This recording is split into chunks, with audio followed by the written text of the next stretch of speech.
నమస్తే అండి. ఈరోజు మన డైట్ అండ్ డయాబెటీస్ సీరీస్‌లో మనం ఈవినింగ్ స్నాక్స్ గురించి మాట్లాడుకుందాం. సాయంత్రం పూట అందరికీ ఇష్టమైన ఫేవరెట్ స్నాక్స్ గురించి ఈరోజు మనం డిస్కస్ చేసుకుందాం. నేను doctor Ashwini Pachchala, green hospital, Guntur. ఈరోజు మనం సాయంత్రం పూట ఏం తీసుకోవచ్చు, ఏం తీసుకోకూడదు. అంటే సాయంత్రం మన ఫేవరెట్ స్నాక్స్ అనేవి ఎలాంటివి ఆప్ట్ చేసుకుంటే మంచిది, షుగర్ పేషెంట్స్ ఎలాంటి వాటికి రెస్ట్రిక్ట్ అయితే మంచిది అనే దాని గురించి మాట్లాడుకుందాం. అసలు సాయంత్రం పూట ఏదైనా తినొచ్చా, తినకూడదా? ఫస్ట్ ఆఫ్ ఆల్ మనం ఫస్ట్ నుంచి చెప్పుకుంటుందండి, టైం ప్రకారం లిమిటెడ్గా కంపల్సరీగా తీసుకోవాలండి. లేకపోతే షుగర్స్ అనేవి డౌన్ వచ్చేస్తాయి. కాబట్టి మనం బ్యాలెన్స్డ్గా మెయింటైన్ చేయాలి. ప్లస్ మన ఆకలి కూడా ఏమి తినకపోతే నెక్స్ట్ మీల్ డెఫినెట్గా ఎక్కువ తినేస్తాం. అలా కాకుండా కొంచెం కొంచెంగా తీసుకుంటా ఉంటే మన మెటబాలిజం అనేది బాగా ఇంప్రూవ్ అవుతుంది.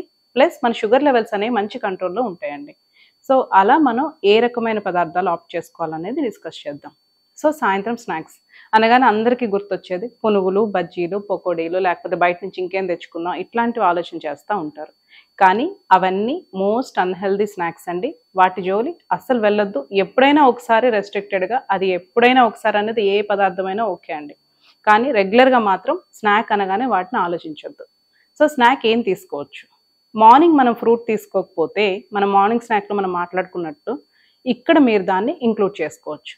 లేదా అందరికీ టీ, కాఫీ ఇట్లాంటివి తాగే అలవాటు ఉంటుంది కాబట్టి ఏదైనా ఎగ్ కానివ్వండి, లేకపోతే నట్స్ కానివ్వండి, లేకపోతే మనం మాట్లాడుకున్నట్టు పుచ్చిత్తనాలు, గుమ్మడి గింజలు, లేకపోతే సోయా ఇట్లాంటివి ఏదైనా యాడ్ చేసుకొని మనం ఇంట్లో తయారు చేసుకోవటం, అలాంటి వాటిని తీసుకొని మనం కాఫీ, టీతో దాన్ని యాడ్ చేస్తే మన ఈవినింగ్ స్నాక్ అనేది కంప్లీట్ అయిపోతుంది.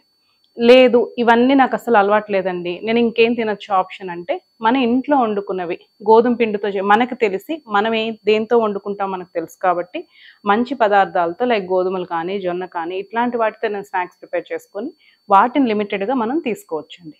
లేదా పాలల్లో అటుకులు వేసుకొని తినొచ్చు. ఇవన్నీ మాకు దొరకవండి, మేము ఆఫీస్లో ఉంటాము, ఏదో ఒక బిస్కెట్, బ్రెడ్, బన్నో ఇట్లాంటివి తీసేసుకుంటూ ఉంటాం అని చాలామంది చెప్తూ ఉంటారు. సో బిస్కెట్ కానివ్వండి, బ్రెడ్ కానివ్వండి, బేకరీ ఐటమ్స్ ఏవైనా మైదాతో తయారవుతాయి. సో మనం అస్సలు తినకూడని పదార్థంలో మీరే కాదండి, డయాబెటీస్ ఉన్న వాళ్ళే కాదు, ఎవరికైనా కానీ ఆ మైదా అనేది అస్సలు మంచిది కాదు. సో అలాంటి వాటిని పూర్తిగా అవాయిడ్ చేయండి. సో ఈ బ్రెడ్లు, బిస్కెట్లు ఇవన్నీ మైదాతో తయారయ్యేవే. అండ్ అడిషనల్గా దాంట్లో అనవసరమైన షుగర్స్ కూడా యాడ్ చేస్తారండి. సో వాటిని మాత్రం స్ట్రిక్ట్గా అవాయిడ్ చేయండి.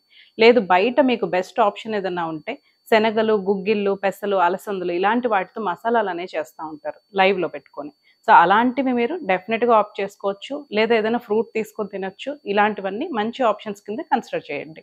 ఇంట్లో కూడా మీరు చక్కగా రాజ్మా కానివ్వండి, పెసలు, అలసందలు ఇట్లాంటి మనం అన్నీ కూడా నానబెట్టుకొని స్ప్రౌటెడ్ కానీ, లేకపోతే వాటితో మనం ఏదైనా మన ఓన్గా మన ఇంట్లో ప్రిపేర్ చేసుకునే కూడా అన్నీ కూడా చాలా హెల్దీ, మంచి ప్రోటీన్ కంటెంట్ ఉంటుంది, చాలా మంచిది. మీ ఆకలి కూడా బాగా కంట్రోల్ చేస్తాయండి.